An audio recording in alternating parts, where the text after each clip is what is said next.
Та бүхэндээ өнөөдөр Лизанд хэрхэн яаж энерги цэвэрлэх болон сайжруулах талаар дом засал зааж өгөх шийдлээ. Сүүлийн үед бүх зүйлийг л болохгүй байна уу?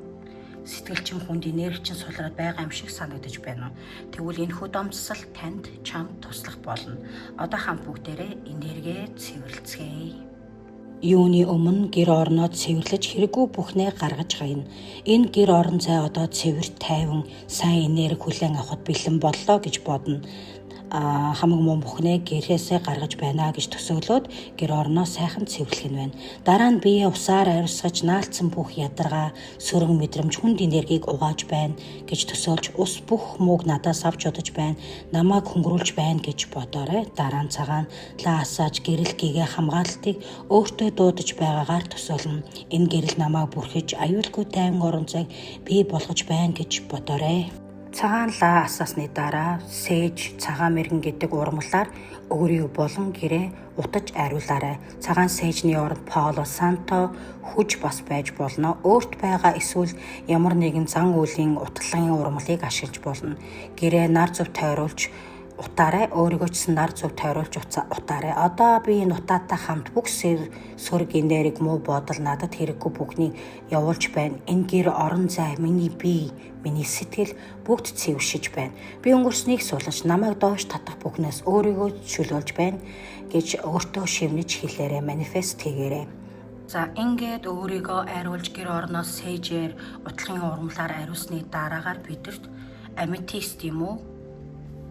Усан болор чулуу хэрэг болох нэ усан болор эдгээр чулуу маань тайвшруулан энергийг хүчтэй цэвэрлдэг чулуунууд байгаа. Заримд нь байгаа бол хар обсидиан, хар турмлын чулуу бас байж болно. Домоо хийхээс өмнө чулууга давстаа усаар хүтэн усаар угааж зайлуулад давхар энэхүү сээжээр ариулаад бэлдсэн байх хэрэгтэй. Боломжтой бол нар сарны гэрэлд давстаа усаар угаагаад сээжээр арьсны дараа яах нь нар сарны гэрэлд нэг өдөр хонуулбал бүрсэй. За ингээд бэлдсэн чулууга лааныхаа хажууд тавьж болно. Эсвэл гартаа атгаж болно. Тэгээд бид нар 5-10 минут бясалгаж манифест хийх болно. Бясалгал хийхээс өмнө цэвэр усанд давс хийж тавих болно. Мэдээж хамгийн тохиромжтой нь Хималайн ягаан давс. Бага зэргийн цэвэрхэн аяган цэвэр ус хийгээд бага зэргийн давсыг энд хийгээд чулууныхаа хажууд, лааныхаа хажууд давстаа усаа байршуулж болно. Эсвэл бясалгал хийх өөрийнхөө орон зай, өөрийнхөө уртаа энэхүү давстаа усыг та нар манд байрлуулах нэ. Энэхүү давстаа ус маань нэг бодлын та нарын манд сөрөг энерги, сөрөг эрчим хүч, сөрөг бодлыг шингэх зорилттой юм аа. 5-10 минут дор хаяж нам гүм тайван орчиндөө энэхүү бясалгалаа хийх хэрэгтэй. Бясалгал хийхдээ эдгээр үгсийг өөртөө хэлнэ. Би тайван байна. Би аюулгүй байна. Би хамгаалагдсан байна.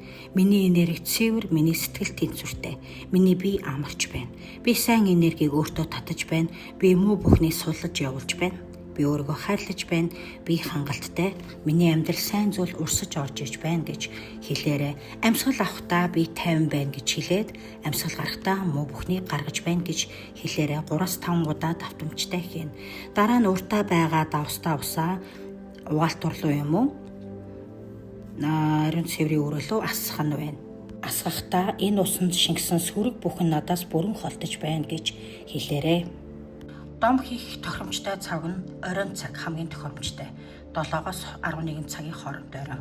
Орчин нам гүм болдог хүний энерги тавьширдаг өдрийн стрессээ цэвэрлэхэд хамгийн тохиромжтой. Ялангуяа ядарсан үед сэтгэл хүнд үед бүх зүйл болохгүй байгаа үед энэхүү домоо та нар маань орой хийж болох нь байна. Шинэ эхлэл хийх үед бас өглөө хийж болно 6-9 цагийн хооронд. Яагаад гэвэл шинэ энерги татах өдрийг зөв эхлүүлэхэд маш зөв болох нь болно. Хэрвээ шинэ боломж эхлэх гэж байгаа бол ямар нэгэн байдлаар шинэ ажил авах гэж байгаа бол энэхүү домыг өглөө хийх тохиромжтой. Сарны мөчлөгтэй үед илүү хүчтэй болно. Ялангуяа шинэ сар нь шинэ эхлэлийг дууддаг бол бүтэн сар нь цэвэрлэх, муу энерги, муу зүйлийг суллаж явуулахад хамгийн тохиромжтой байдаг. Тэгэхээр шинэ сарнаас бүтэн сарны үед хийх нь хамгийн тохиромжтой байх нэ. Хийж болохгүй зүйл нь юу вэ гэхээр маш их ууртай, сэтгэл тогтворгүй үед хийж болохгүй дом засал маань үйлчлэхгүй гэсэн үг. орой ганцаараа 50 орчинд хийх нь хамгийн тохиромжтой. За тэгэхээр 7 хоногт нэгээс 2 удаа хийхэд л хангалттай, илүү олон хэрэггүй. Хэд олон хийх нь чиний энерги бас өөрөө ядрах залхахад хүргэдэг байна. Тэгэхээр 7 хоногт нэгээс 2 удаа хийх нь хангалттай байх нэ. За тэгэхээр би хэлэх манифестогуудыг та бүхэндээ комент дээр текст хэлбэрээр бичээд оруулсан байх болно.